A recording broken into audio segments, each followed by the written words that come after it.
നിങ്ങൾ നരയ്ക്കുവോളം ഞാൻ നിങ്ങളെ ചുമക്കും. ഇത് ദൈവവചനത്തിലൂടെ ദൈവം നമുക്ക് തരുന്ന ഒരു വാഗ്ദത്തമാണ്. ഈ ലോകത്തിലെ ആരൊക്കെ നമ്മളെ കൈവിട്ടു പോയാലും ദൈവം നമ്മളെ കൈവിടില്ല. ദൈവം നമ്മെ സഹായിക്കും. ദൈവത്തിൻ്റെ സഹായവും കരുണയും എത്ര അധികമാണ്. ഒന്ന് തിരിഞ്ഞു നോക്കി ദൈവം ഇതുവരെ നടത്തിയ വിധങ്ങൾ. ഇന്ന് നമ്മൾ ജീവിക്കുന്ന കാലഘട്ടം എല്ലാത്തിനും കണക്ക് പറയുന്ന ഒരു തലമുറയാണ് നമുക്ക് ചുറ്റുമുള്ളത്. എന്നാൽ കണക്ക് പറയാതെ നമ്മളെ എപ്പോഴും സഹായിച്ച് കൈപിടിച്ച് നടത്തുന്ന ദൈവത്തിൻ്റെ സ്നേഹത്തെക്കുറിച്ചാണ് ഞാൻ ഇന്ന് ഷെയർ ചെയ്യുന്നത്. തുടർന്ന് കേൾക്കുക. ദൈവം നിങ്ങളെ ധാരാളമായിട്ട് അനുഗ്രഹിക്കും.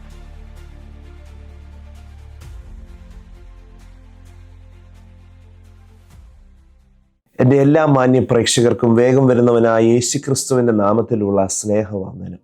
അല്പനിമിഷം ദൈവവചനത്തിൽ നിന്നുള്ള ചിന്തകൾ നമുക്ക് ഒരുമിച്ച് ധ്യാനിക്കാം. സന്ദേശം അനുഗ്രഹമാണെങ്കിൽ നിങ്ങളുടെ സ്നേഹിതർക്ക് പങ്കുവെക്കാൻ, ഷെയർ ചെയ്യാൻ മടിക്കരുത് എന്ന് ഞാൻ ഓർമ്മിപ്പിക്കുകയാണ്. ഇന്നത്തെ സന്ദേശം യെശയ്യാ പുസ്തകം 46 അധ്യായം അതിൻ്റെ 4 വാക്യമാണ്. നിങ്ങളുടെ വാർദ്ധക്യം വരെ ഞാൻ അനന്യൻ തന്നെ, നിങ്ങൾ നരയ്ക്കുവോളം ഞാൻ നിങ്ങളെ ചുമക്കും. ഞാൻ ചെയ്തിരിക്കുന്നു, ഞാൻ വഹിക്കുകയും ഞാൻ ചുമന്ന് വിടുവിക്കുകയും ചെയ്യും. ദൈവത്തിൻ്റെ നമ്മോടുള്ള സ്നേഹം, കരുണ എത്ര അത്ഭുതമാണല്ലേ. ദൈവം നമുക്ക് ചെയ്ത ഉപകാരങ്ങളൊന്ന് ഓർത്ത് നോക്കിയാൽ എന്ത് പകരം കൊടുക്കാൻ കഴിയും? ഇന്ന് നമ്മൾ ജീവിക്കുന്ന കാലഘട്ടത്തിൻ്റെ ഒരു പ്രത്യേകത, എല്ലാത്തിനും ആളുകൾ കണക്ക് പറയും. കണക്ക് പറയാത്ത ഒരു കാര്യവുമില്ല. പണം കൊടുക്കാതെ ആരും ഒന്നും ചെയ്യത്തുമില്ല.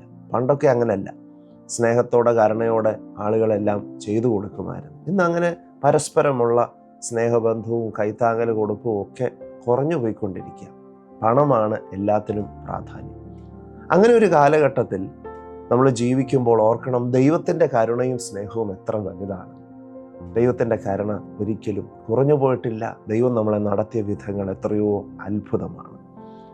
കഴിഞ്ഞ ദിവസം ഞാനൊരു രസകരമായ കഥ വായിക്കാനായിട്ട് ഇടയായി തീർന്നു. അത് കഥയാണെന്ന് എനിക്ക് തോന്നുന്നില്ല. ഇന്നത്തെ കാലഘട്ടത്തിൽ നടക്കുന്ന ഒരു കാര്യമാണ്. ഒരു മകൻ അമ്മയുടെ കയ്യിൽ ഒരു ലിസ്റ്റ് കൊണ്ട് കൊടുത്തിട്ട് പറഞ്ഞു, ഈ ലിസ്റ്റിനകത്തെ കണക്കുകളൊക്കെ ഒന്ന് വായിക്കണം, എനിക്ക് ഇത്ര രൂപ അച്ഛനും അമ്മയും തരണമെന്ന് പറഞ്ഞു. അപ്പോൾ അമ്മ അതിനകത്ത് നോക്കിയപ്പം ഈ മകൻ വീട്ടിൽ ചെയ്ത ചെറിയ ചെറിയ കാര്യങ്ങൾക്കൊക്കെ താൻ ഒരു ചാർജ് ഇട്ടിരിക്കുകയാണ്.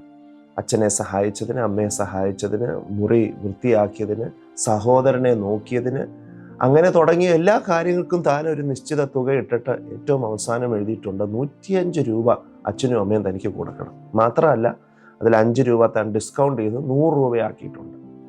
ഈ പേപ്പർ അമ്മ എടുത്ത് നോക്കി അതെല്ലാം പരിശോധിച്ചിട്ട് ചിരിച്ച മുഖത്തോടെ മകനോട് പറഞ്ഞു, അല്പസമയം കാത്തിരിക്കാൻ പറഞ്ഞു. ഈ അമ്മ തൻ്റെ മുറിയിൽ കടന്നു ചെന്നിട്ട് ഒരു പേനയെടുത്ത് അതിൻ്റെ മറുഭാഗത്ത് താനും ഒരു എഴുത്തെഴുതി. ആ എഴുത്തിൽ ഇപ്രകാരമാണ്: തന്നെ 9 മാസം ചുമന്നതിന്, തന്നെ പലതവണ വൃത്തിയാക്കി കുളിപ്പിച്ചതിന്, ഭക്ഷണം പാകം ചെയ്തതിന്, വസ്ത്രം അലക്കി കൊടുത്തതിന്, അങ്ങനെ തുടങ്ങിയൊരു വലിയ ലിസ്റ്റ് എഴുതി കൊടുത്തു. ആ ലിസ്റ്റിൻ്റെ മറുഭാഗത്ത് കൊടുത്തിരിക്കുന്ന ചാർജ് എന്ന് പറയുന്നത് 0.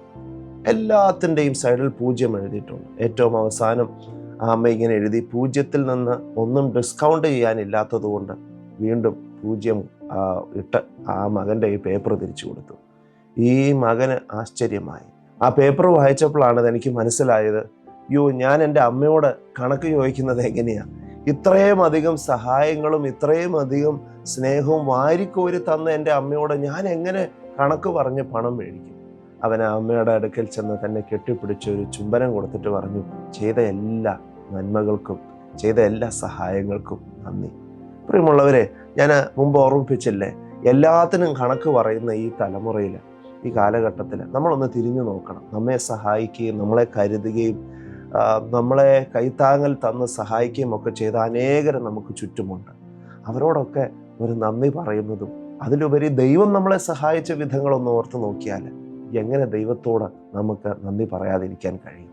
ഇവിടെ വായിച്ച വാക്യത്തിൽ യെശയ്യാ പുസ്തകത്തിൽ ദൈവം പറയാണ്, ആരൊക്കെ നിങ്ങളെ കൈവിട്ടാലും നരയ്ക്കുവോളം ഞാൻ നിങ്ങളെ ചുമക്കും, ഞാൻ നിങ്ങളെ കൈവിടത്തില്ല.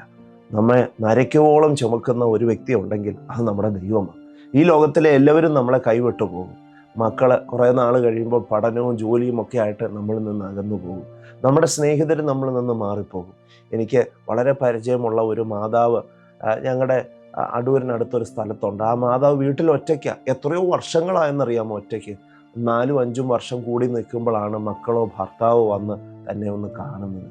നോക്ക്, ഈ ലോകത്തിലെ എല്ലാവരും നമ്മളെ കൈവിടും, എന്നാൽ കൈവിടാത്ത ഒരുവൻ നമ്മുടെ കൂടെ ഉണ്ട്. നരയ്ക്കുവോളം ചുമക്കുന്ന സർവശക്തനായ ദൈവം. ആ ദൈവത്തിന് അല്പനിമിഷം ഒരു നന്ദി പറയാമോ? ദൈവമേ, എന്നെ കരുതിയതിന് നന്ദി, എന്നെ സഹായിച്ചതിന് നന്ദി. ഇനി മേലാലും അങ്ങനെ സഹായിക്കും എന്ന് ഞാൻ വിശ്വസിക്കുന്നു. ഈ വാക്കുകളാൽ ദൈവം നിങ്ങളെ ധൈര്യപ്പെടുത്തട്ടെ. ദൈവം നിങ്ങളെ ഉപേക്ഷിക്കില്ല, കൈവിടില്ല. ദൈവം ചുമക്കും, ദൈവം വഴി നടത്തും. ഈ വാക്കുകളാൽ സർവശക്തനായ ദൈവം നിങ്ങളുടെ മനസ്സിനെ ധൈര്യപ്പെടുത്തട്ടെ.